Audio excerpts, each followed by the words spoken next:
I told him about how I was only 12 years old when John F. Kennedy was killed, and how later as an adult I started studying the murder. I told him that I came to not believe the Warren Commission or what my country has portrayed as what happened. I said, naturally, in studying this, there are a few scenarios where you come up very strongly as being a part of it, and that Oswald was somehow linked to you.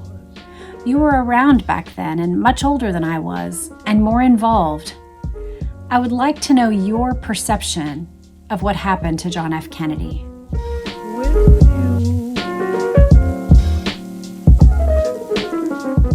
Hello, and welcome back to my channel. This is Read Yourself to Sleep with Jess Cannell.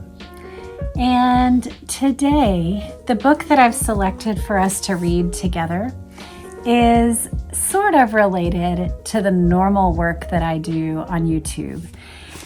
On YouTube, about a year and a half ago, I decided to launch a Read Aloud channel. And on that channel, we pretty much mostly read about the Kennedy family and specifically the JFK assassination. And since it is such a popular topic, we're going to dig into it today in an unusual form. And I hope it's interesting to you and something you can listen to as you get ready for sleep.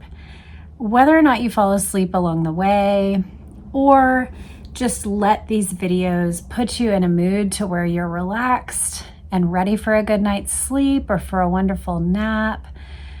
The other use I could foresee is if you have a migraine and you're just trying to sit in a quiet room and have your mind taken off of it.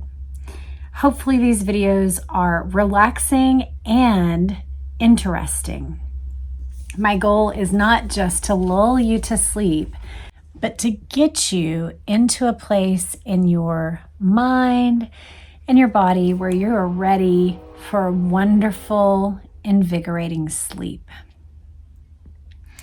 This book is Jesse Ventura, American Conspiracies. I haven't ever read it. I found it, I think, in a thrift store recently, and I noticed that it is a signed copy, so I will show you that. It's just kind of interesting. Now, it wasn't signed to me, but whoever got this copy, I think the name says Jamie, but it says Best Wishes Governor Jesse Ventura. So I have this signed copy, and I've not read any of it. I'm going to go ahead and read you the table of contents. And if you are interested in one of the other topics, you can put that in the comments below. I will always read comments. And if you weigh in about ideas you have or things like this where you want a particular topic, you can just do that in the comments below. It's a 14 chapter book, and here are the 14 chapters. The first, Not Alone Nut, John Wilkes Booth. I can already tell I'm going to want to read a lot of these. You can let me know if you have interest in them. Number 2, The Big Money Plot to Overthrow FDR. Number 3, The Kennedy Assassination, Biggest Cover-Up of My Lifetime. That's the one we're going to read today. Number 4, The Assassination of Malcolm X. Number 5, The Murder of Dr. Martin Luther King Jr. Number 6, The Assassination of Robert Kennedy. Number 7, Watergate Revisited, the CIA's war against Nixon. Number 8, The Jonestown Massacre. Number 9, October Surprise, the first stolen election. Number 10, Your Government Dealing Drugs. Number 11, The Stolen Elections of 2000, 2004, and almost 2008. Number 12, What Really Happened on September 11th. Number 13, The Wall Street Conspiracy. And number 14, The Secret Plans to End American Democracy. Very explosive topics. If any of those are of interest to you, you can let me know in the comments.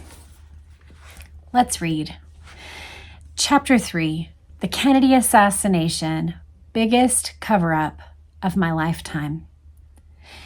The incident the assassination of President John F. Kennedy riding in his limousine in Dallas on November 22nd, 1963. The official word: Lee Harvey Oswald, an ex-Marine and communist sympathizer, shot the president twice from behind, firing a rifle from the 6th floor window of the Texas School Book Depository. He was captured later that day in a theater and killed 2 days later by Jack Ruby. My take? The cover-up of what really happened to JFK starts with the Warren Commission's lone assassin conclusion and continues to this day with the help of big media. A second gunman assassinated the president from the grassy knoll, while Oswald was set up as the fall guy. The perpetrators behind Oswald are tied into the CIA, the Pentagon, and the mob, along with right-wing extremists who tried to make it look like Cuba was behind it. Oswald himself was part of an intelligence operation that involved a look-alike double. Now, I will tell you for my part, before we start the text, we do a deep dive into the Kennedy assassination. Most weeks on my channel, there are multiple videos about that. So my reading of this chapter should in no way endorse every word in it. I don't even know what's to come. I haven't read this chapter. But this is a learned man who was a governor during the 2000s.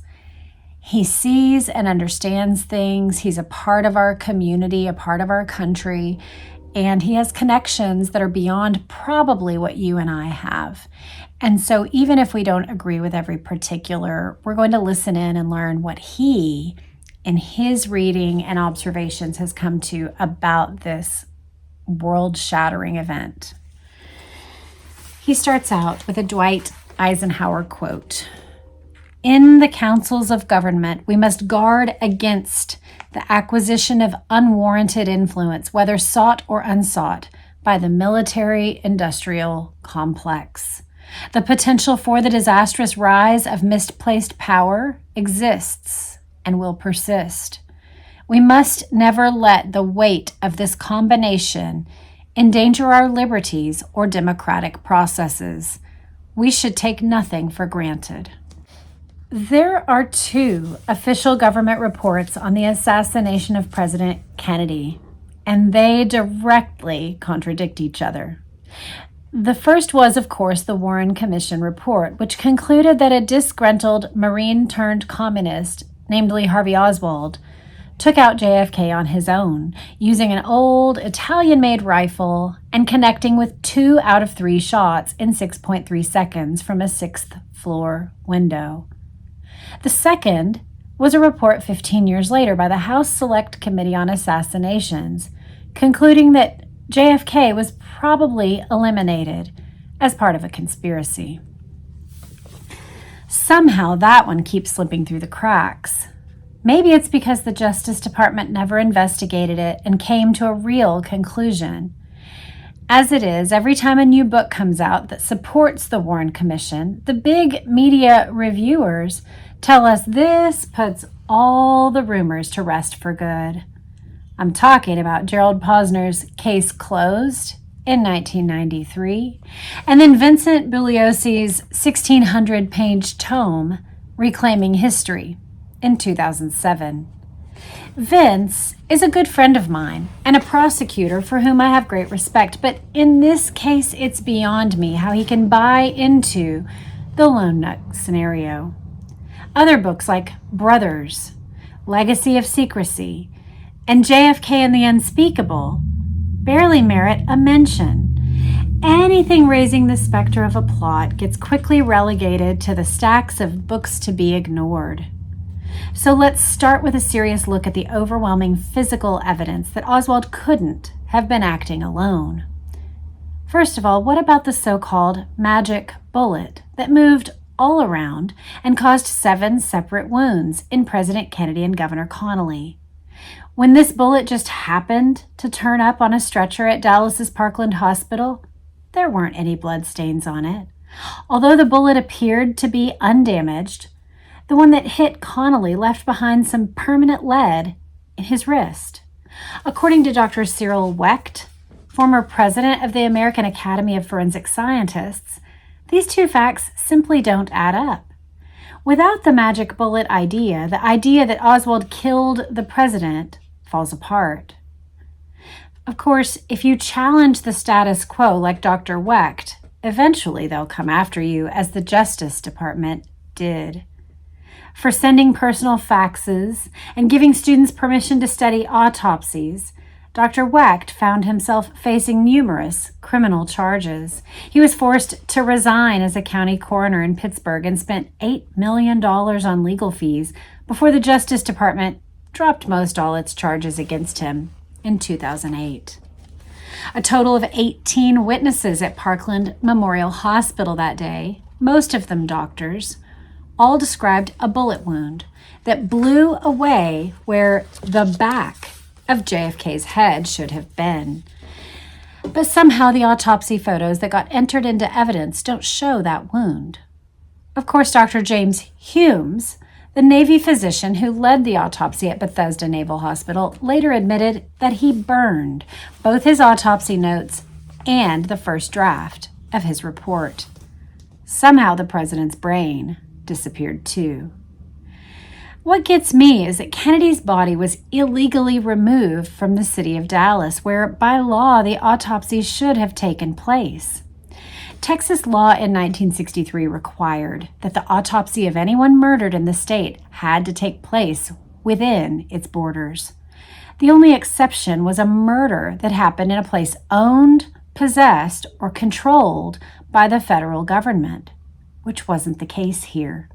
In fact, the Dallas County Medical Examiner, Dr. Earl Rose, tried to enforce the law when the Secret Service was removing the president's body from Parkland late that afternoon for immediate return to Washington. Dr. Rose was overruled by the Dallas District Attorney, Henry Wade. So, did the feds simply come in and say, this is what's going to happen? Why don't they have to abide by the same laws as the rest of us? This set a terrible precedent that happened again after September 11th, but I'll get into that later. As for the famous Zapruder film, anybody can see that JFK's head is thrust violently backward when the fatal shot strikes him. Despite all the claims to the contrary, this supports someone firing from the front, most likely the grassy knoll. A number of experts say that the film was definitely altered, and we've recently learned that it went to a CIA lab run by Kodak in Rochester, New York, the weekend of the assassination. When Life magazine published stills from the Zapruder film not long after the assassination, they were printed out of order. Kind of makes you wonder about the media again, doesn't it? Did you know that not a single fingerprint was found on Oswald's alleged murder weapon? When the FBI did a nitrate test on Oswald, it came up positive for his hands, but negative for his face, which means that he maybe fired a pistol, but not a rifle that day. I will note it also means that perhaps he urinated, because urine can have nitrate in it. There are other substances as well, but the fact that it was on his hands and not his face means that there wasn't a rifle exploding in close correlation with his face. After Oswald was killed by Jack Ruby, the Dallas police did come up with a palm print on the Mannlicher Carcano, but this was after the FBI's top fingerprint analyst had dusted the whole rifle and said he found nothing of importance. During my first year as governor, I caused a pretty big stir when I told an interviewer from Playboy that I did not believe the official conclusion on Oswald. I think I may have been the highest ranking official who ever said that, at least publicly. I started by simply applying common sense. If Oswald was who they said he was, a Marine private who gets out of the Marine Corps and decides to defect to the Soviet Union at the height of the Cold War, then comes back home with a Russian wife and does minimum wage jobs, why would any records need to be locked away in the National Archives because of national security for 75 years? As a Navy SEAL, I had to have top secret clearance. That was higher than Oswald's. And I know a few secrets, but not enough to endanger national security. Yet, in Oswald's case, hundreds of documents were withheld. When I was traveling around the country to promote my first book, the publishers said I could go either to Houston or Dallas. I said, "Give me Dallas." With my apologies to readers who may already have read this story in my previous book, as well as the one about my meeting with Fidel Castro, I feel like these are too important to leave out of what I've learned about JFK's killing. First, a cop gave me a tour of the police headquarters basement where Jack Ruby shot Oswald. The eerie part was, there was the elevator we all saw on TV. And down on the floor, almost on the exact spot where Oswald lay dying, the tile has oil on it that still looks like blood. From there, I went to Dealey Plaza and took my time walking the picket fence on the grassy knoll where a second gunman most likely was firing from. That was eerie, too. Then I went to what's now the JFK Museum inside the Texas Schoolbook Depository where the curator, Gary Mack, met my party. The actual supposed sniper's nest on the 6th floor is sealed off. But you can go to the next window, which would seem to be an easier shot because you're 8 feet closer to where the president's motorcade passed and at basically the same angle. I didn't see how 3 shots could possibly have cleared the branches of an oak tree and lined up on the presidential motorcade. After my book signing was over, we headed out to Dallas's Love Field Airport.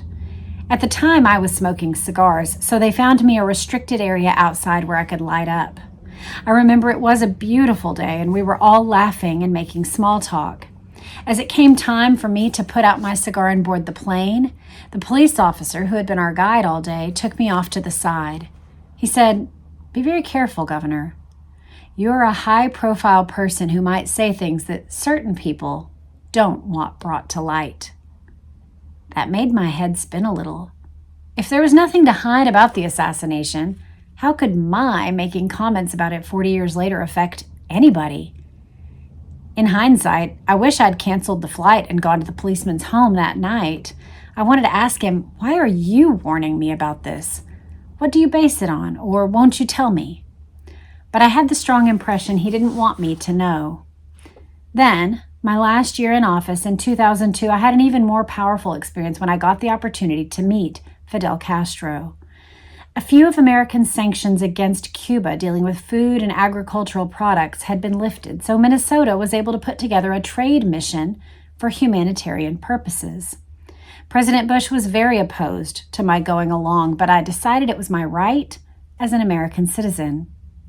We now know that Robert Kennedy, on December 12th, 1963, less than a month after his brother's assassination, had sent a memo to Dean Rusk asking the Secretary of State to get rid of the restrictions on American travel to Cuba because this was inconsistent with our belief in freedom.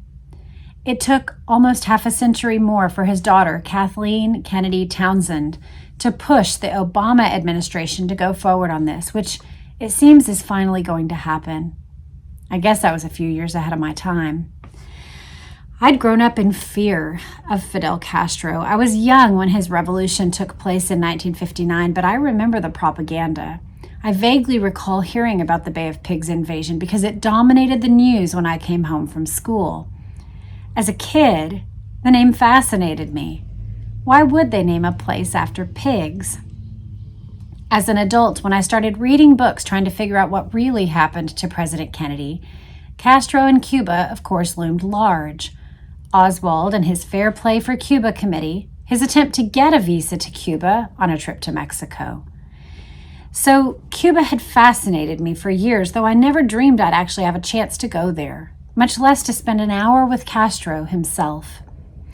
The last day of our visit around noon, Castro was waiting for me in a room at the trade fair. I've never known a handshake like Castro's. He comes up to me, winds up, pulls back his hand all the way to his shoulder, and thrusts it out with great excitement. We sat down in 2 chairs right across from each other. He had his interpreter along and some of his security people. The first words out of his mouth were, "You are a man of great courage." I was puzzled by this, and I said, "Well, Mr. President, how can you say that? You don't know me." He looked back at me and said, "Because you defied your president to come here." I guess he has pretty good intel. And I looked right back at him and said, "Well, Mr. President, you'll find that I defy most everything." Castro laughed. Who knows, maybe he felt that this was something we had in common. The whole conversation on my part was in English and interpreted to him by a lady in Spanish. But I don't think he really needs her, because now and then I'd say something that was funny and he'd laugh before the interpretation happened. As good as Castro is at masking the fact, I think he understands English very well. Let's put it this way, I'm sure he does English far, far better than I do Spanish. We covered a lot of ground in our conversation. Just as I have great pride in Minnesota, he has the same for Cuba. He was extremely proud of the fact that they have the highest literacy rate of any Latin American country in the hemisphere. He's also proud that they have the best medical care. I found him very engaging. He's a master of hyperbole. I told him that I felt the U.S. boycott was wrong. It did nothing positive for either of our countries, and it was time for America to get over it. His questions of me were mainly about my political future. He was interested in the fact that I was an independent and didn't belong to either of the two major parties, a kind of rogue element being this governor of a state.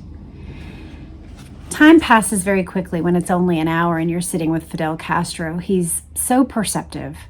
At one point, I glanced at my watch and immediately Castro said, "I'm sorry, do you have to be somewhere?" I said, "No, sir, but I'm only here a short time with you, and there are some personal questions I wanted to ask you before our hour is up. So I was just checking my watch to see how much more time I had. So can I ask you one?" His answer was, "Ask me anything you'd like." I told him about how I was only 12 years old when John F. Kennedy was killed, and how later as an adult I started studying the murder. I told him that I came to not believe the Warren Commission or what my country has portrayed as what happened. I said, naturally, in studying this, there are a few scenarios where you come up very strongly as being a part of it, and that Oswald was somehow linked to you. You were around back then and much older than I was, and more involved. I would like to know your perception of what happened to John F. Kennedy. For the next 20 minutes, I couldn't stop him from talking. First of all, he said it was an inside job, meaning that the assassination was orchestrated from within the United States.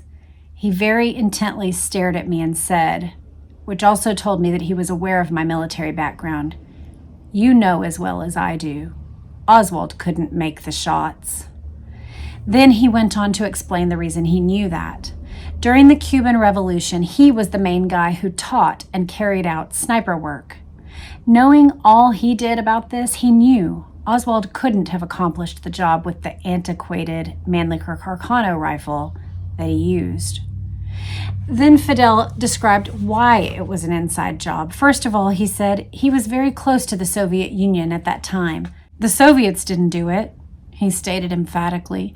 In fact, the Kremlin leaders had told him about Kennedy. "You can talk to this man."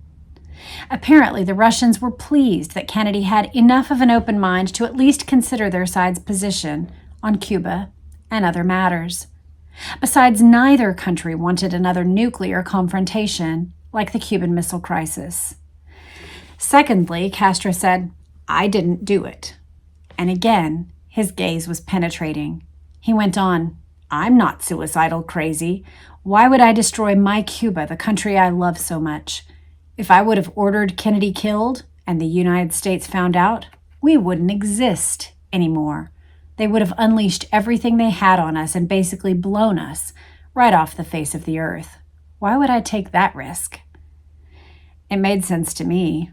Not only that, but look who was waiting in the wings, Lyndon Baines Johnson. I didn't see his becoming president as a positive for Fidel Castro. He also recalled for me how at the moment Kennedy was killed, he was meeting in Havana with a French journalist named Jean Daniel, whom Kennedy had personally sent to see him. Castro felt very strongly that Kennedy was considering a change in policy towards Cuba. I could tell that he felt Cuba was worse off without Kennedy alive.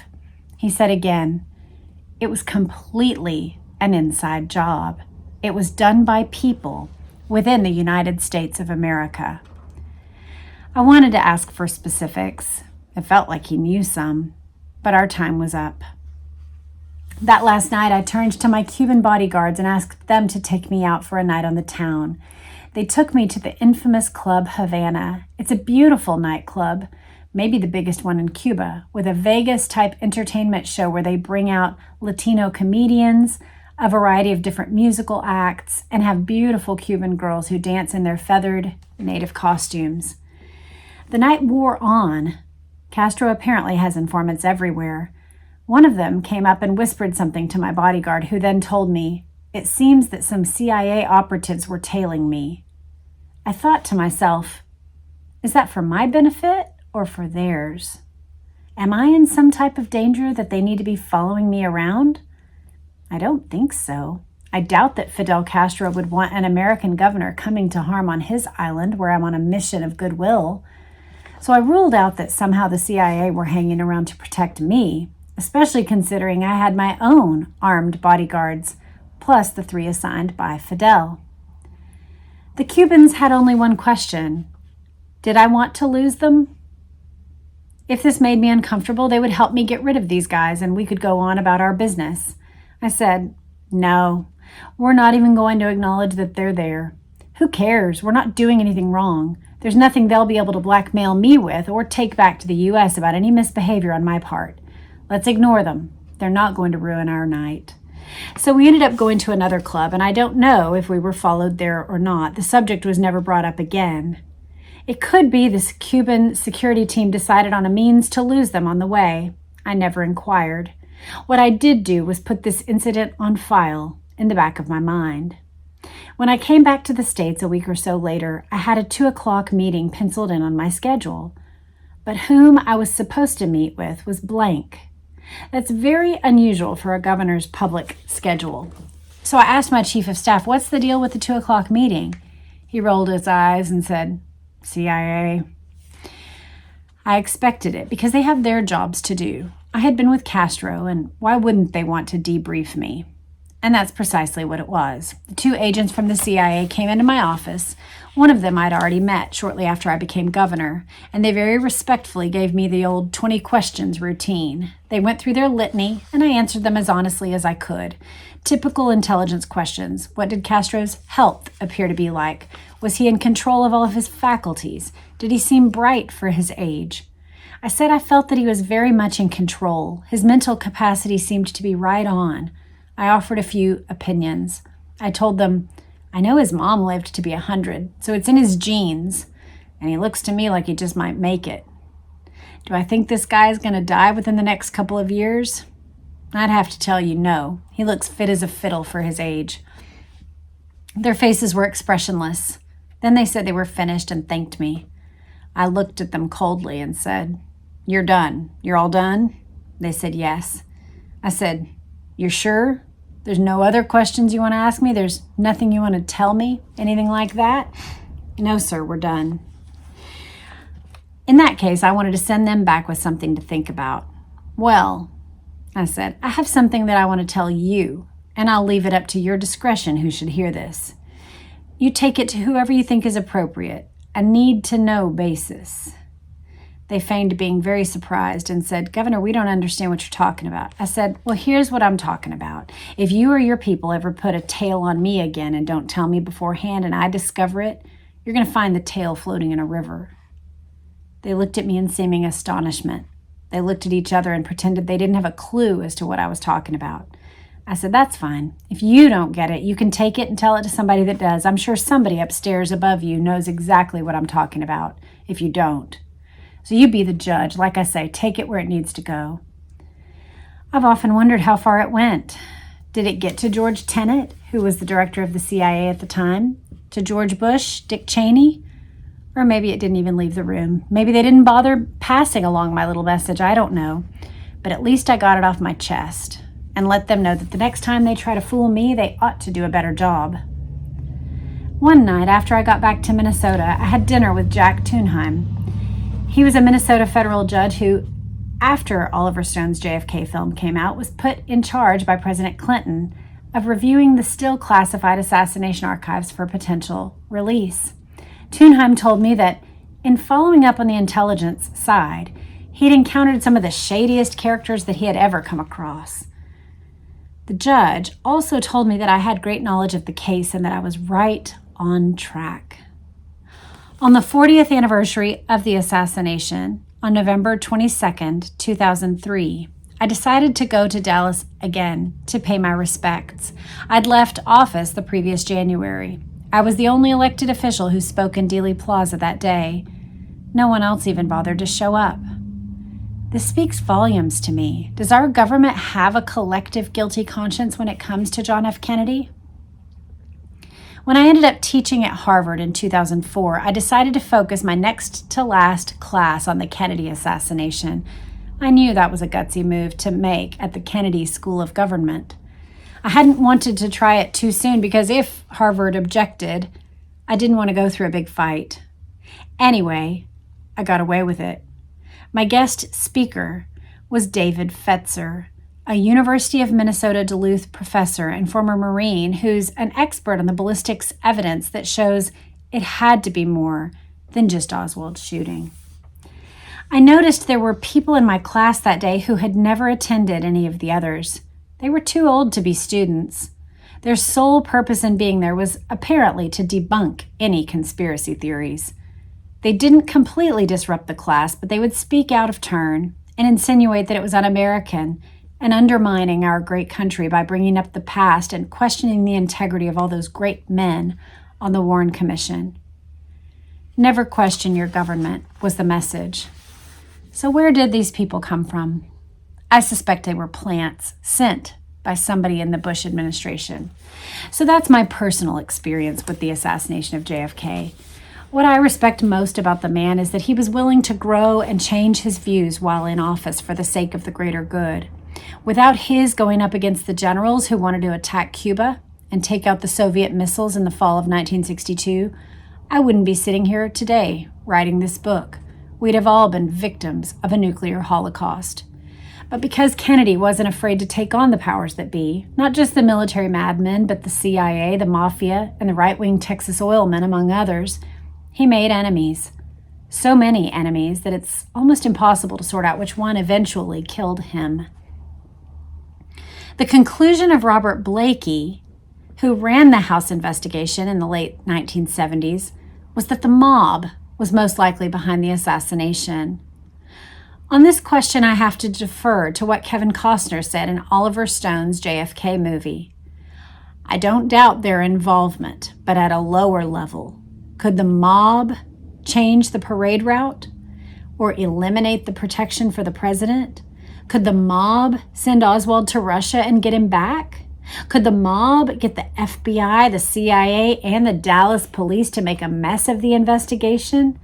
Could the mob get the Warren Commission appointed to cover it up? Could the mob wreck the autopsy? Could the mob influence the national media to go to sleep?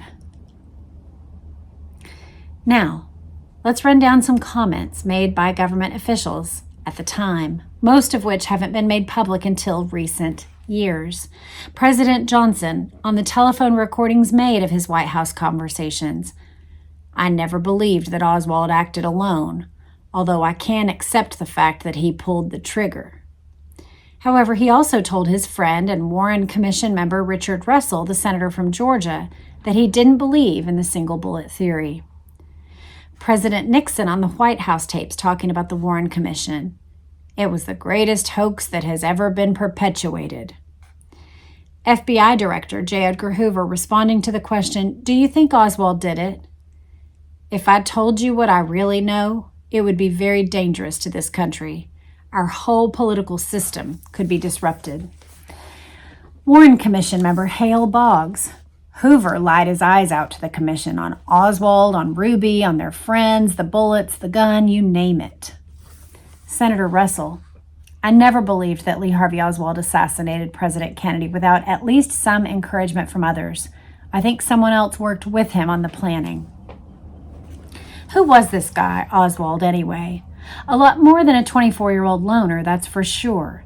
Does it make sense that this Marine radar operator who arrives in Moscow in 1959, offering secrets to the Russians, then comes home married to a colonel's niece and never gets debriefed by the CIA, let alone charged with a possibly treasonous act? The Warren Commission knew from Texas Attorney General Waggoner Carr and District Attorney Henry Wade that Oswald apparently was FBI informant number 179 and was making a couple $100s a month in wages from the Bureau. Wade's source said that Oswald had a CIA employment number as well. Of course, we can't know for sure which Oswald this was. Let me explain. At the time, the Warren Commission places Oswald on a bus heading to Mexico City to try and get a visa to Cuba. He was also in Dallas with two Latinos at the door of Sylvia Odio. Later on, as the assassination date approaches, he's supposedly target practicing at firing ranges and driving a car like a maniac. Except he doesn't know how to drive or even have a license. Well, how could Oswald be in two places at once? Maybe there were two men, and one of them was setting up the other as the fellow who would take the rap for the assassination. The question of double identity has been around since 1967 when Richard Popkin published a little book called The Second Oswald. A decade after that came Michael Edow's bestseller, The Oswald File. His hypothesis was that the Marine Oswald went to the USSR, but a different Oswald came back, actually a Russian spy who then killed the president. In John 2003 came John Armstrong's exhaustively researched Harvey and Lee, where the premise is that two males who looked very much alike were groomed from an early age as part of a CIA operation. Here's what Armstrong concluded was going on. In the early 1950s, an intelligence operation was underway that involved two teenage boys, Lee Oswald from Fort Worth and a Russian-speaking boy named Harvey Oswald from New York. Beginning in 1952, the boys lived parallel but separate lives, often in the same city. The ultimate goal was to switch their identities and send Harvey Oswald into Russia, which is exactly what happened 7 years later. Armstrong's evidence is impressive, including contradictions in Oswald's school records between the Warren Commission and the New York courts. A Lee Oswald in New York simultaneously with a Harvey Oswald in Stanley, North Dakota, an Oswald employee at the Pfister Dental Lab in New Orleans, while another was in the Marines in Japan. How else do you explain the FBI swooping down on Dallas's Stripling Junior High the day of the assassination and seizing all Oswald's school records, as Assistant Principal Frank Kudlotti remembered? The way Armstrong pieced it together, when Harvey went to Russia, Lee stayed in New Orleans and Florida, associating with Cuban exiles and their CIA handlers. And as the fateful day approached in Dallas, Lee was used to impersonate Harvey in a series of events aimed at setting up Harvey as the assassin and falsely implicating Cuba as being behind the whole thing.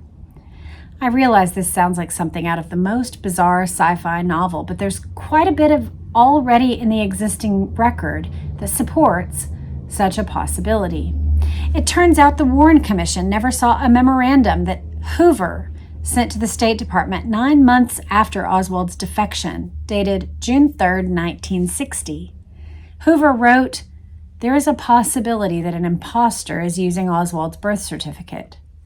After this memo surfaced, when a researcher stumbled across it in the National Archives in 1975, Warren Commission investigator W. David Slauson was asked about it by the New York Times.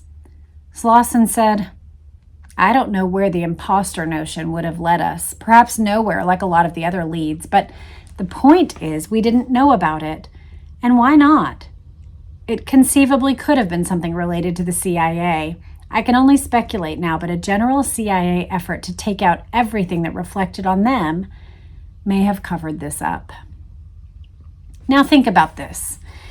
There are almost 50 separate instances of U.S. government files from the CIA, FBI, Secret Service, military intelligence, Dallas Police, and Warren Commission testimony where Lee and Harvey are transposed. In quite a few of these, the original file identifying a Harvey Lee Oswald was altered after the assassination to read Lee Harvey Oswald, which raises the obvious question. Was there an intelligence operation involving one Oswald who identified himself as Lee and another who called himself Harvey?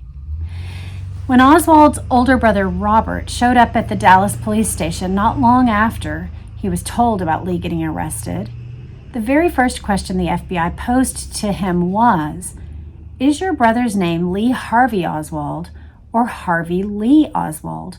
We have it here as Harvey Lee." Robert replied, "No, it's Lee Harvey Oswald." The first Dallas police memo generated that day also designated the fellow as Harvey Lee Oswald. An Army cable sent out from Fort Sam Houston to the U.S. Strike Command at MacDill Air Force Base in Florida started out, "Following is additional information on Oswald, Harvey Lee." By the time the Secret Service interviewed Oswald's widow, Marina, 3 days after the assassination, you'd think they'd have the name right. But the way they phrased it to Marina went, "After you married Harvey, where did you and Harvey maintain your address or resident?" In the Secret Service report of its interview with William Stout Oswald, said he stated that although Harvey Lee Oswald is said to be his second cousin, he had never met him, nor had he known Harvey was also employed by the William B. Riley Coffee Company. This weird pattern had been going on for a long time. When Oswald was living in Russia, a March 2nd, 1961 memo from the U.S. Passport Office to the State Department Security Office requested that the recipients advise if the FBI is receiving info about Harvey on a continuing basis. Soviet records only deepen the mystery. Oswald was known to sometimes use the name Alec with people he knew there. When he was hospitalized in Minsk for an adenoid operation, he's variously listed as Harvey Alec Oswald, Harvey A. Oswald, and H.A. Oswald. The name Lee doesn't appear on any of the hospital files. A CIA document dated 3 days after the assassination said, "It was partly out of curiosity to learn if Oswald's wife would actually accompany him to our country, partly out of interest in Oswald's own experiences in the USSR, that we showed intelligence interest in the Harvey story." I found that phrasing rather odd. Back in Texas on Thanksgiving Day, 1962, Oswald entered his name as Harvey in his half-brother John Pick's address book. This is despite the fact that a guy named J.E. Pitts, who served with him in the Marines, remembered that Oswald had an intense hatred for anyone that called him by the nickname of Harv or by his middle name of Harvey, and he wanted to fight anyone that did it. Okay, now let's turn to the question of Oswald's height. The Warren Report has Oswald standing 5 feet 9 inches tall, the height recorded by the Dallas police after his arrest and during the autopsy on his body after Ruby shot him. The Commission's 26 volumes of testimony and exhibits have 12 different documents recording that same height. These are all heights for Oswald in the United States after he came back home in 1962.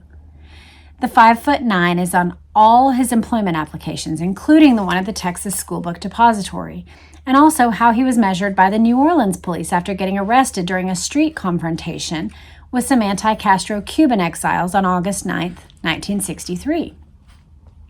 It's also the height listed earlier when he finishes his Marine boot camp on December 28, 1956. But what the Warren Report doesn't say is that on documents concerning his discharge from the Marines and his travels overseas after that, he's listed as 5'11". Not just once, but 3 times over 11 days in September 1959 by a doctor and 2 other Marines. He's 5'11" on his passport when he goes to Russia, and an application he makes to get admitted to Albert Schweitzer College in Switzerland. A total of 8 documents in the Warren volumes have an Oswald 2 inches taller than the guy who got arrested on November 22nd, 1963. When the police checked Oswald's wallet on the afternoon of the assassination, they found both a 1959 Marine Selective Service System registration card and a Department of Defense identification card listing his height as 5'11". In the same wallet was a counterfeit Selective System registration card under the fictitious name of Alec James Haddell. Haddell's height was listed as 5'9". It gets stranger. Before he was buried, Oswald's body was unattended when an FBI team came in to spend quite a bit of time checking it over carefully and taking another set of prints, according to the Fort Worth Press. When an FBI agent looked up Oswald's early medical history, a mastoidectomy and operation scar were noted on his Marine Corps health records from a procedure he'd undergone at the age of 6. But the post-mortem report of November 24, 1963 didn't list any scar or bone removal. Paul Grudy, the funeral director who buried Oswald, recounted a story years later. Secret Service agents, he said, had come to ask him questions about some marks on Oswald's body and told Grudy, "We don't know who we have in that grave." Richard Helms, who was then in charge of clandestine operations for the CIA, sent a memo to the FBI on February 18, 1964. Helms was interested in a scar that Oswald was supposed to have had on his left wrist after he allegedly attempted suicide in Moscow, 1959. Helms requested any FBI information, including the undertakers, copies of any reports, such as autopsy or other, which may contain information pertinent to this point. The best evidence of a scar or scars on the left wrist would of course be direct examination by a competent authority, and we recommend that this be done and that a photograph of the inner and outer surfaces of the left wrist be made if there has been no other evidence acceptable to the Warren Commission that he did in fact attempt suicide by cutting his wrist. A week later, 2 Dallas FBI agents contacted C.J. Price, the administrator at the Parkland Memorial Hospital where Oswald's autopsy took place. Price said he failed to observe any scar on Oswald's wrist, nor did anyone else as far as he knew. According to a memo by Warren Commission investigator Slauson from March of 1964, the CIA is interested in the scar on Oswald's left wrist. The FBI is reluctant to exhume Oswald's body as requested by the CIA. The new book, JFK and the Unspeakable, contains a fresh interview that brings even more credence to the double Oswald scenario. Author Jim Douglas tracked down a fellow by Warren Butch Burroughs, who was running the concession stand at the Texas Theater where Oswald was apprehended. He says Oswald came in sometime between 1 p.m. and 1:07 p.m., which is several minutes before Oswald supposedly shot and killed J.D. Tippit 7 blocks away. Burroughs sold him popcorn at 1:15, the very moment of Tippit's slaying. Most stunning of all was Burroughs' revelation that a few minutes after the cops came rushing in to surround Oswald and half drag him out to the front of the theater, a second man who, quote, looked almost like Oswald, like he was his brother or something, end quote, was arrested and taken out the back of the theater. Burroughs wasn't the only witness to this. Bernard Hare, who owned Bernie's Hobby House 2 doors east of the theater, had also seen police bring a young white man dressed in a pullover shirt and slacks out the rear door of the theater where he was driven off. Told that Oswald had been brought out the front, Hare was bewildered and said, "I don't know who I saw arrested." You've also got witnesses at the book depository building seeing Oswald walk out the front and get driven off in a car, and more witnesses seeing him go out the back and take a bus. There are more witnesses inside the building who claim to have seen Oswald in 2 places at once, so there's quite the possibility that both of them, Lee and Harvey, were in the book depository at the same time. My hunch is that they were both a part of the false defector program that James Angleton and his friends in counterintelligence were running out of the CIA. While Harvey was over in Russia, Lee was working with anti-Castro Cubans in Florida, planning to bump off Castro. He was seen by a number of people down there at the time. Harvey, the wimpy-chinned one in the photographs, was married to Marina. Lee, the thick-necked one, was used to set up Harvey. I believe it's Harvey laying in the grave. And whatever happened to Lee, I have no idea. In Armstrong's book, there's also the matter of the 2 mothers. Apparently, the real Oswald mother was a quite attractive, tall woman. But then you've also got short, dumpy Marguerite. What proves to me that she was a fraud. In one interview she gave, she had Lee's birthday wrong. I don't know of a woman who's ever given birth to a child that she can't remember the day of. I can't end this chapter without a few words about the national media's role in the cover-up. The very first dispatch out of Dallas on November 22, 1963, came from the Associated Press. Quote, "The shots apparently came from a grassy knoll in the area." That was the news in most of the early reports, though it was soon replaced by the Texas Schoolbook Depository. Dan Rather, who was a local newsman in Dallas at the time, was the first journalist to see the 20-second-long home movie taken by dressmaker Abraham Zapruder. Rather then told a national TV audience that the fatal shot drove the president's head violently forward, when the footage showed just the opposite. Later on, in his book, The Camera Never Blinks, Rather defended his mistake, saying it was because his watching the film had been so rushed. But nobody could question this at the time because Time Life snapped up the Zapruder film for $150,000, a small fortune back then, and battled for years to keep it out of the public domain.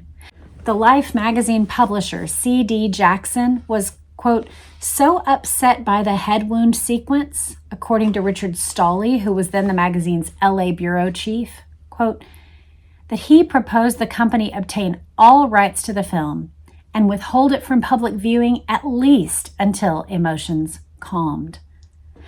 We didn't find out until 1977, when Carl Bernstein of Watergate fame wrote a piece for Rolling Stone on the CIA and the media, why we should have been upset about C.D. Jackson. Bernstein explained, "For many years, Time Life founder Henry Luce's personal emissary to the CIA was C.D. Jackson, a Time Incorporated vice president who was the publisher of Life magazine from 1960 until his death in 1964. While a Time executive, Jackson co-authored a CIA-sponsored study recommending the reorganization of the American intelligence services in the early 1950s. He also approved specific arrangements for providing CIA employees with Time Life cover. Some of these arrangements were made with the knowledge of Luce's wife, Claire Booth. Mrs. Luce was a member of the Committee to Free Cuba and, right after the assassination, started putting out information connecting Oswald to Cuba. Information she received from a group of CIA-backed Cuban exiles that she supported. The CIA still won't release its files about that group. Life published a story headlined, "End of Nagging Rumors, the Critical 6 Seconds," that claimed to show precisely how Oswald had succeeded in hitting his target. Supposedly based on the Zapruder film, the magazine said that the president had been turning to wave to someone in the crowd when one of Oswald's bullets hit him in the throat. But guess what? That sequence is nowhere to be seen in the film. From the get-go, Oswald was damned as guilty by the media. The headline in the New York Times, "Career of suspect has been bizarre." To the New York Herald Tribune, "Left-wing lunacy, not right, is suspect." In Time magazine, "Evidence against Oswald described as conclusive." Here's what media critic Jerry Polikoff later had to say. Thus, the press's curiosity was not aroused when a 7.65 caliber German Mauser mutated into a 6.5 caliber Italian Mannlicher Carcano, or when the grassy knoll receded into oblivion, or when an entrance wound in the president's throat became an exit wound, first for a fragment from the head wound and then for a bullet from the back wound, or when a wound 6 inches below the president's shoulder became a wound at the back of the neck. The press was thereby weaving a web that would inevitably commit it to the official findings. 3 months before the Warren Report appeared in September 1964, the New York Times ran a page 1 exclusive panel to reject theories of plot in Kennedy death. Then they printed the whole report as a 48-page supplement and collaborated with Bantam Books and the Book of the Month Club to publish both hardcover and paperback editions. The commission analyzed every issue in exhaustive, almost archaeological detail, according to reporter Anthony Lewis. The Times also put together another book, The Witnesses, which contained highlights from testimony before the Warren Commission. All these were aimed at shoring up the lone gunman notion. In one instance, a witness who reported having seen a man with a rifle on the 6th floor had other portions of his testimony eliminated, namely that he had actually seen 2 men, but been told to forget it by an FBI agent. Witnesses like Zapruder, who believed some of the shots came in from the front, were left out entirely. Life magazine devoted most of its October 2nd, 1964 issue to the Warren Report, assigning commission member and future president Gerald Ford the job of evaluating it. In 1997, the Assassination Records Review Board would release handwritten notes by Ford, revealing that he had misrepresented the placement of the president's back wound, raising it several inches to suggest he'd instead been struck in the neck, in order to make it fit the theory that a single bullet had hit both Kennedy and Connally. Otherwise, the entire lone assassin notion would have collapsed. In that same issue of Life, there were 2 major revisions after it went on sale. One of the articles was illustrated with 8 frames from the Zapruder film, but frame 323 turned out to contradict the Warren Report's conclusion about all shots coming from the rear, so the issue was recalled, the plates broken and reset. This was all pre-computer, and frame 313 showing the president's head exploding became the replacement. A second error forced still another change. When a Warren Commission critic, Vincent Salandria, asked Life editor Ed Kearns about this 2 years later, Kearns wrote back, "I am at a loss to explain the discrepancies between the 3 versions of Life which you cite. I've heard of breaking a plate to correct an error. I've never heard of doing it twice for a single issue, much less a single story. Nobody here seems to remember who worked on the early Kennedy story." And so it went. Skeptics of the Warren Report were often labeled leftists or communists. After Mark Lane's book rushed to judgment, and Josiah Thompson's 6 Seconds in Dallas came out in 1966, questioning the official version and became bestsellers, the New York Times decided to conduct its own investigation. One of its unit, Houston Bureau Chief Martin Waldron, later said they'd found a lot of unanswered questions that the paper then wouldn't pursue. "I'd be off on a good lead, and then somebody'd call me off or send me out to California on another story or something. We never really detached anyone for this. We weren't really serious." Life magazine also took a fresh look at the case. Did Oswald act alone? A matter of reasonable doubt. An article in the November 26, 1966 issue was headlined. A re-examination of the Zapruder film, the magazine said, had reached the conclusion that the single bullet theory didn't hold up and a new investigation was called for. This was to be the first of a series of articles, but in January 1967, editor Richard Billings said he was informed that it is not Life's function to investigate the Kennedy assassination. That was the last time they'd challenge the Warren Commission findings. Billings resigned from the magazine and took a job with a newspaper in St. Petersburg, Florida. In 1967, led by Dan Rather, CBS News did a 4-part study that again upheld the Warren Report. Warren Commission member John McCloy was the network's behind-the-scenes advisor. Another decade went by before the Bernstein piece in Rolling Stone showed just how strongly these news organizations were all tied to the CIA.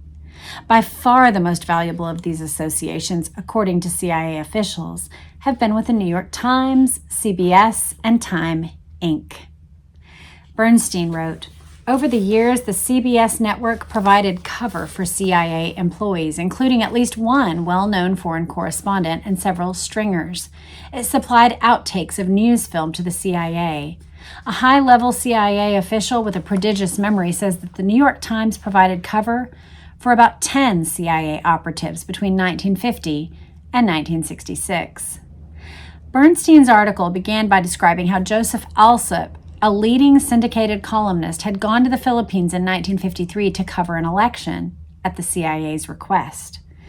It would be Alsop, transcripts of President Johnson's taped telephone conversations later revealed, who first urged LBJ to form the Warren Commission to answer any unresolved doubts about the assassination. Alsop is one of more than 400 American journalists who, in the past 25 years, have secretly carried out assignments for the Central Intelligence Agency, according to documents on file at CIA headquarters, Bernstein wrote. Journalists provide a full range of clandestine services, from simple intelligence gathering to serving as go-betweens with spies in communist countries.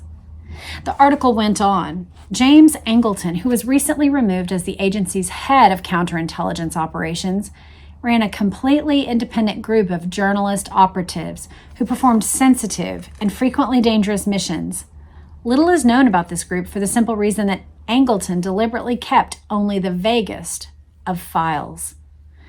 Among the CIA's most valuable relationships in the 1960s, Bernstein continued, was a Miami news reporter who covered Latin America named Hal Hendricks.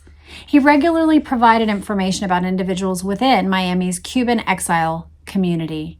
He was the conduit through which the CIA passed word to then-Senator Kenneth Keating that the Soviets were putting missiles in Cuba in 1962, and he got awarded the Pulitzer Prize for his coverage of the missile crisis. On the afternoon of the assassination, another reporter, Seth Cantor, has said that Hendricks provided him considerable yet unrevealed information about Oswald's history, including his supposed defection to Russia and his activities with the Fair Play for Cuba Committee. The setup seems to have been on, and it involved the media. The cover-up still does. After the House Assassinations Committee concluded late in 1978 that the president was probably assassinated as a result of conspiracy, the New York Times buried the story. Quote, "Experts say that second gunman almost certainly shot at Kennedy," on page 37, right alongside the classified ads. Later, a Times editorial said that the committee seemed more interested in inflaming than informing. And whenever there were intimations of conspiracy in the media, the finger pointed elsewhere, like a CBS documentary, The CIA's Secret Army, which strongly hinted that Fidel Castro had ordered Kennedy's murder in retaliation for the attempts on his own life. When Oliver Stone's movie JFK came out in 1991, the strongest attacks came from news outlets and journalists with the longest records of error and obstruction in defense of the flawed Warren Commission inquiry. Are we surprised? They'll cheerlead for Posner's and Bugliosi's book, but I'll bet you a free lunch they're not going to be reviewing this one anytime soon. He leaves us with this final thought. What should we do now? One lesson we can take away from the tragedy in Dallas is that the federal government shouldn't be allowed to supersede state and local laws when it comes to having an official investigation into events as momentous as presidential assassination or a terrorist attack. We also need to pay close attention to how our big media stopped doing their job as the eyes and ears of our democracy, refusing to acknowledge that something might be going on beyond a lone nut assassin. The pattern of denial continues, and we the people must demand a thorough investigation and honest, unbiased information. That's the end of this reading. It's American Conspiracies by Jesse Ventura with Dick Russell. Very fascinating man, very fascinating book. I would love to hear your thoughts about this in the comments. Did you enjoy it? Did it get you ready for rest? Do you feel relaxed? Do you feel informed? Those are the goals that I had for this reading. I hope I met them. I hope you have a wonderful time of good sleep. Take care. Bye.